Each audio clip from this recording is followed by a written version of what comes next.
আমি শিক্ষামন্ত্রীর সাথে কথা বলেছি, আমরা আরও এক সপ্তাহ স্কুলগুলোকে বন্ধ করার নির্দেশ দিচ্ছি। সুতরাং এবং আমাদের কিছু নির্দেশনা আছে স্বাস্থ্য অধিদপ্তর থেকে, সেগুলো সব জায়গায় দেওয়া হবে যেন বয়স্ক এবং শিশুদের জন্য যেন যারা বয়স্ক এবং শিশু তারা যেন মানে প্রয়োজন না থাকলে ঘরের বাইরে না যায়। আর বাকি যে নির্দেশনগুলো সেটা আজকেই চলে যাবে, তো স্কুল বন্ধ হয়ে যাবে।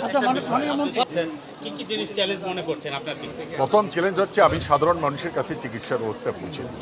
প্রত্যেকটা হেলথ কমপ্লেক্সকে কমিউনিটি ক্লিনিককে উন্নত করতে হবে, উন্নত করে যেন সাধারণ মানুষ গ্রামেই চিকিৎসা পায় সেইটাই। এটি এ বিষয়টি আমরা তদন্ত করতে বলছি, আজকেই তদন্ত করছি।